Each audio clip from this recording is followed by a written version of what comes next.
Support comes from Mosby Building Arts, trusted for remodeling projects big and small. Ideas at callmosby.com. This is St. Louis on the Air from St. Louis Public Radio. I'm Elaine Cha.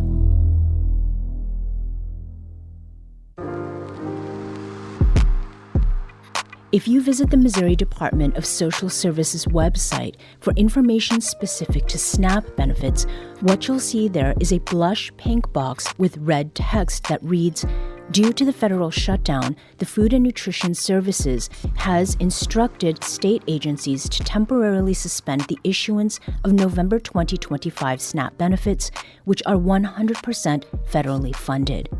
The homepage on Illinois' Department of Human Services website, which features a sky blue box, contains more information. Federal courts ordered the federal administration to continue paying for SNAP or food stamps during the government shutdown, it states. IDHS and the state of Illinois are reviewing these orders. SNAP November benefits remain on hold by the federal government until further notice or order by the courts. Even if the courts order payment, it is uncertain how long it will take for SNAP payments to be made. The Trump administration has told a federal judge it will not tap additional funds for SNAP recipients. That means about 42 million Americans will get only partial disbursements from the federal government this month. Altogether, these notifications and updates about payments amount to the same thing: continuing uncertainty about food aid for hundreds of thousands of people in Illinois and Missouri. Kristen Wild is the CEO of Operation Food Search, a nonprofit social services agency that distributes food and provides nutrition support in eastern Missouri and southern Illinois. Kristen, welcome back to the program. Thank you, Elaine. So, Supplemental Nutrition Assistance Program, or SNAP, has been in operation since 1964. And the current government shutdown has resulted in the longest suspension of this aid in the program's history. Kristen, typically people receiving these benefits get funds for food around the first of the month, and today is November 3rd. So under normal circumstances, what would individuals and families have done by now to make sure their households are nourished? Yes. Families at this point in the month would typically have gotten a disbursement. The disbursements are given throughout the month, so some would get it later in the month. However, families would typically receive funding and be able to utilize that at grocery stores and other places where SNAP is accepted. The average household SNAP amount is $370. And there are 650,000 people in the state of Missouri who rely upon SNAP, and nearly 2 million people in the state of Illinois who rely on SNAP. $370 a month. That is not a small amount of money. It's not. So the absence of this is having a very detrimental effect on families. Mm-hmm. We've already seen families last week, before the SNAP shutdown, go to our partner agencies to get as much food as they could to stockpile because they're very concerned about not having access to these funds. Mm-hmm. Now, a number of factors do go into how much a household is granted through SNAP. There's the size of the household, how much income a household is able to bring in, if any. And earlier this year, there was a law signed by President Trump that limits SNAP for individuals if they're unable to provide specific eligibility information, such as if the head of household is disabled. So these issues are what you and your partners at Operation Food Search are keeping track of. How have you all been able to help your clients through all of these changes and the uncertainty? Fortunately, we are in a community that is so philanthropic. People have been rallying around this. In just the last week of October, we had 40 different food drives set up for Operation Food Search to benefit our community. Those are ones that we are aware of. We know that there are many more. We had about 1,000 donations, financial donations made. So what Operation Food Search is doing is we are garnering this extra support that we're receiving in the form of financial donations and food donations, purchasing more food, and increasing the amount that we're distributing to our 170 partner agencies. Those are food pantries, shelters, community sites. We're also providing vouchers in order to supply food through our metro market, which is like our mobile farmers market that goes throughout North City, North County, and now also in East St. Louis. So fortunately, we have had a wonderful community response. However, it is not enough to make up $370 per month on average per household. So we are doing everything we can, but we really, really hope that the funds will be released to the full extent. Mm-hmm. Producer Olivia Mizell spoke with 32-year-old Lucy Short, who works full-time as a yoga teacher. She has a master's degree in teaching from Brown University and taught high school before pursuing yoga instruction full-time. Short said that she and many others don't fit people's picture of SNAP recipients' circumstances. A lot of people assume that people who are receiving SNAP benefits are not working, don't have a job, are somehow trying to receive handouts and manipulate the system. I think that a lot of people on SNAP are gainfully employed and work really hard, or our families, and there's just so many people that are on it, and I don't think other people would imagine that they are on it just by knowing them. Yeah, and I just think everyone deserves to eat. That was Lucy Short in conversation with Olivia Mizell on the assumptions made about people who typically receive SNAP benefits. What stands out to you in what Lucy Short said there? She's spot on. We have many clients who work 1 or 2 or even 3 jobs, families who have multiple children. A lot of the SNAP households have families with children, elderly, disabled, veterans in them. And there are a lot of folks that receive SNAP benefits because of their income level, despite how hard they're working. But given the high cost of living, inflation that we've seen, grocery prices go up 20 to 25% in the last 4 to 5 years, it is just simply too difficult to meet all the requirements, housing, medical, food, that are necessary for a healthy life. Mm-hmm. How do misconceptions, Kristen, about who receives food assistance and why, how does that affect the work that Operation Food Search does, generally, but especially in this moment?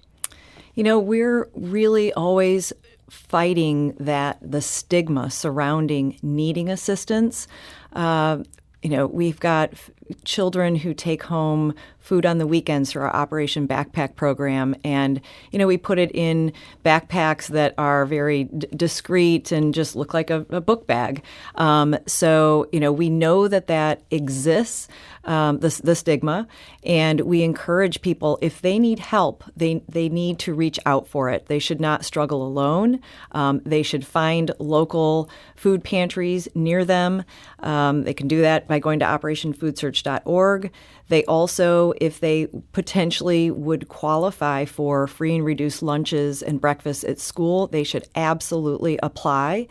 Some school districts are universal free and reduced lunch schools, and every child has access. But in other districts, depending on the income level of the area, families have to apply for it. Mm-hmm. So right now is really a key time. Those meals are flowing, and we want to ensure that kids are fed to the extent possible. Mm-hmm. We also would like to hear from you. What has your experience been with food assistance or food insecurity? What have you learned in supporting yourself or others with the suspension of SNAP? Give us a call at 314-382-8255. That's 382-TALK. You can also send us an email at talk@stlpr.org. Kristen, so far we have talked about the how much and the who. And insofar as what Operation Food Search and your partners have been doing, this suspension of SNAP is major news, and it is history in the making. And as we've mentioned, this is the longest Americans have been without this safety net since the precursor to SNAP was in existence.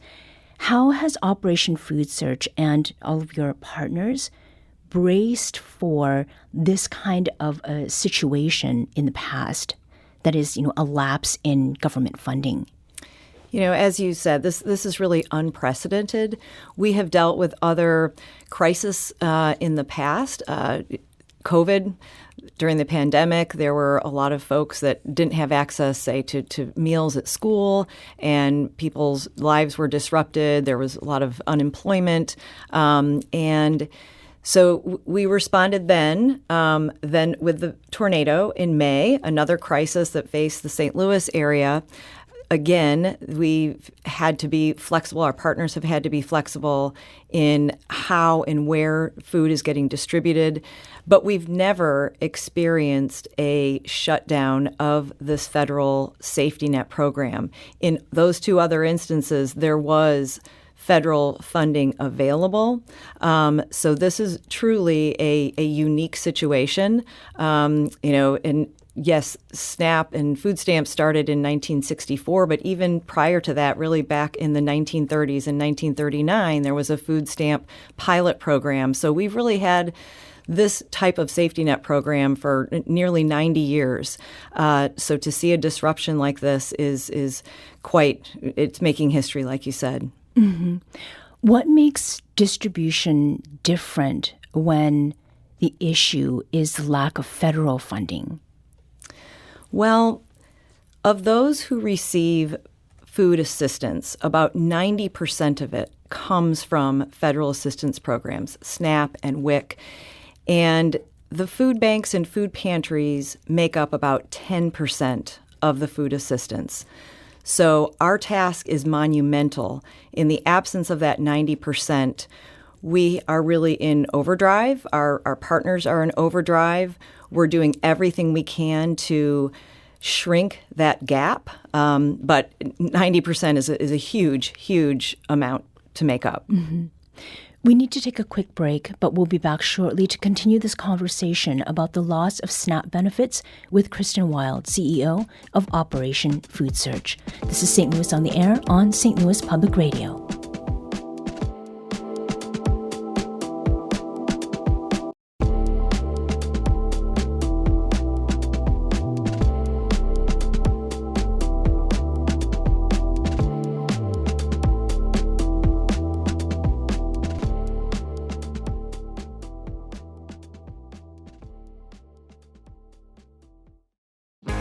If you have a smart speaker, you have access to the entire world of NPR and St. Louis Public Radio.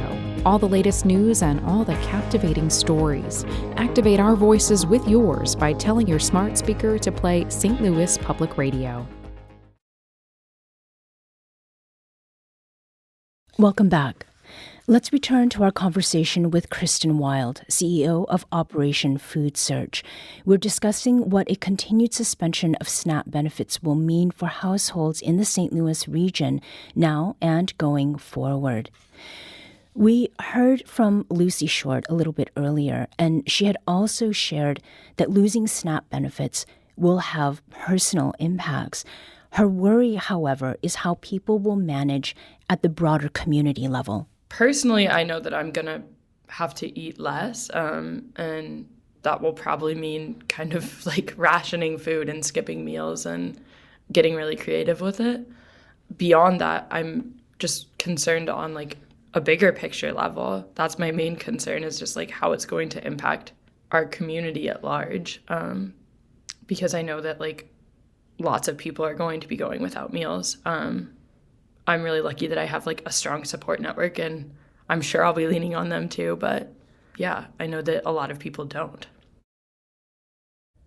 That was St. Louis resident Lucy Short, a yoga teacher who benefits from SNAP, in conversation with producer Olivia Mizell about how a lack of SNAP benefits will impact communities at large. Kristen, before the break, you had talked about people stockpiling. That means, I would imagine, that the kinds of food that people are keeping are, they're not fresh foods, obviously. What are the impacts on the community level when that is what is going on, where it is food, but not the most nutritious kinds of food? Yes, and that's really a year-round issue, is that those who face food insecurity often are lacking in the healthier options, because healthier food tends to be more expensive. Protein, having fresh fruits and vegetables, depending on someone's shopping habits, it's simply pricier to have a really healthy diet. And so I see incredible implications on health. There's a lot of individuals that we serve who have chronic health conditions, anything from diabetes to heart disease, high blood pressure. And if they do not have access to the healthier foods, their conditions will get worse. Mm-hmm. So this will definitely have an impact on our community, and it's in everybody's best interests that these SNAP benefits are reinstated and people have access to the funds. You talked earlier about how many local organizations and businesses whose focus is not on food security have planned food drives since the federal government announced it would withhold SNAP benefits during the government shutdown. And we heard again from St. Louis resident Lucy Short that she has a concern about people having to rely on community support to get food. What are your thoughts on that, particularly this element of having to lean on philanthropy? Yes, it's wonderful right now. We're seeing this outpouring of support from individuals, from organizations, but it is not necessarily sustainable depending on the length of time this lasts. And again, it would be very, very difficult to make up 90% of the food assistance that has essentially evaporated as of November 1st. We're so grateful. There are so many organizations. We're finding out about some of the fundraisers and food drives on social media that we aren't even informed about. 21 businesses in the Webster Groves community are all bringing it their food drive drop-off points. Schnucks is running a food drive at all of their locations in Missouri and outside of Missouri through November 11th. The Neighbors Credit Union, they're serving as drop-off points for food as well. Again, we've got so many organizations who are stepping up, and we are so, so grateful. But we can't rely upon this on a long-term basis. Mm-hmm. We have Eric, who is calling from University City. Eric, welcome to St. Louis on the Air. Thanks a lot. Thanks for all the great work you're doing. And you kind of answered part of my question. Are the grocery stores participating? And is there any collective impact kind of location where we could find out about this, where the drop-off places are? Or what are you seeing, and how can we help you really get the word about this? This is really horrible what this administration is doing right now, and and not funding this and making it difficult for people to get food. Mm-hmm. And the other thing is, are there any programs for federal workers who aren't getting paid also? Yes. I was going to call a grocery store and see if they'd be willing to have donations made and they'd give away food cards or something like that. Mm-hmm. Anything on that front? Yes. So Schnucks is doing a food drive. I know the Straubs in Webster. We've got a couple other grocery stores that are aligned with KSDK 5 on Your Side who are participating in food drives. I encourage you and other listeners to go to operationfoodsearch.org, where you can find a list of some of the larger food drives that are happening. Also encourage those listeners who need help to go to operationfoodsearch.org snap.org so they can find the closest pantries where they can access food. And we are partnering with John Michel and Social Kitchen to distribute grocery bags, and he has food trucks where he's distributing hot, free meals to service folks and federal workers who are located near Scott Air Force Base. But that is another concern, that we've got federal workers, many of whom have now missed 2 paychecks, who maybe typically don't have to rely upon SNAP or any type of food assistance, but they need the assistance now. Mm-hmm. And we have talked on this show about food insecurity for folks who are part of military families. For more information on SNAP alternatives in the St. Louis region, you can also visit our website, Eric. That's stlpr.org/SNAP. And Eric, thank you again for calling. This delay in funds. So in the last hour or so, the New York Times reported that the Trump administration has said it's not going to tap additional funds for SNAP recipients. And that means that people will be getting only partial disbursements from the federal government in the month of November. In conversation with producer Olivia Mizell, SNAP recipient Lucy Schwartz said uncertainty about whether she will receive nutrition benefits comes with significant pressure. I mean, it definitely makes me a lot more stressed. Like, I think it just kind of puts everyone into survival mode, which obviously isn't a healthy place to be living and existing. And, I think it creates a lot of food noise for people too, because it's just a constant stress of not knowing, when or if, I guess, benefits are going to kick back in.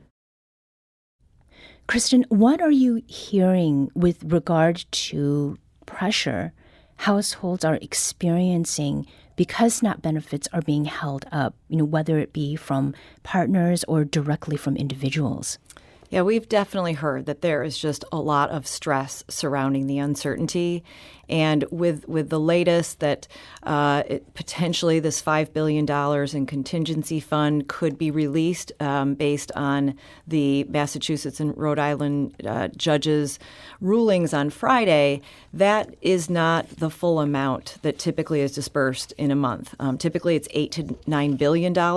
So even if this $5 billion is released, that's not a full benefit amount.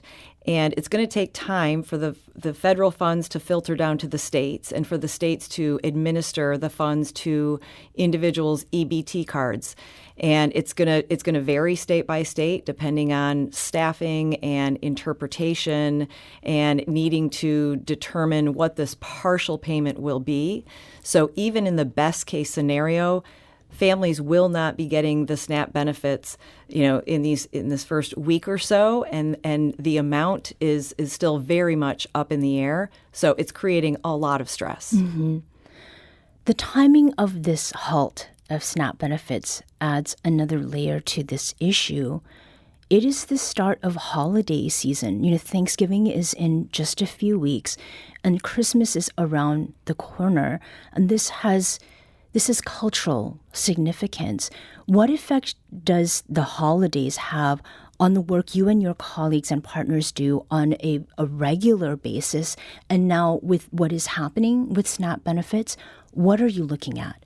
Yeah, like you said, on a regular basis, this time of year tends to be especially challenging when kids are on break from school during Thanksgiving break, during winter break. They don't have access to free and reduced lunch and breakfast that they otherwise do. And it's a time when families like to gather around the table and enjoy food together. And so it's typically a more stressful time for families who face food insecurity, but now with the suspension of SNAP, it's magnified. Mm-hmm. As we finish here, is there something that you would like listeners to be thinking about or doing as we're facing this moment, not just as individuals, but as a community, as a collective? I encourage folks to reach out to their elected officials, to do anything they can to help meet this immediate need, whether it is conducting a food drive or a creative fundraiser or making donations. Anything will help. It's going to be challenging to make up for the SNAP gap, but recognizing that there are hundreds of thousands of individuals in our region who are impacted, and doing anything they can, encourage people to reach out to those that may need help, to help them, get in touch with their closest pantry and identify food sources right now. Mm-hmm. Kristen Wild is CEO of Operation Food Search. Kristen, thank you for joining us today. Thank you, Elaine. And we do want to hear from you. What has your experience been with food assistance or food insecurity? What have you learned in supporting yourself or others with the suspension of SNAP? Leave us a voicemail at 314-516-6397. That's 516-NEWS. Or email us at talk@stlpr.org. Your stories are important and they matter.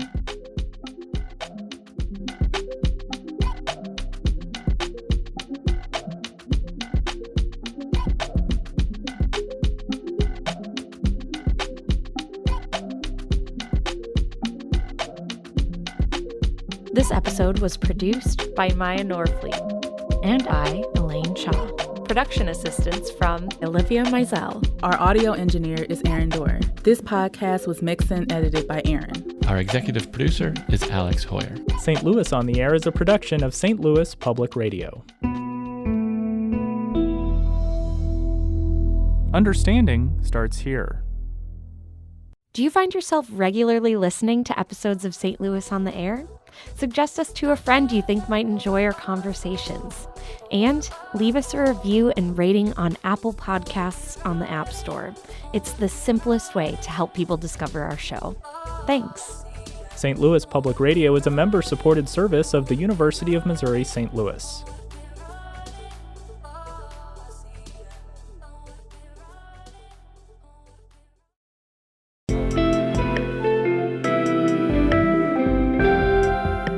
The Gateway brings you the day's news each weekday from around the St. Louis region and the state capitals in Jefferson City. Our schools are accredited. We don't need this bill. And Springfield. How many more years must pass before lawmakers see time is of the essence? I'm Abby Larico. Join me each weekday for The Gateway on the STLPR app or wherever you get podcasts.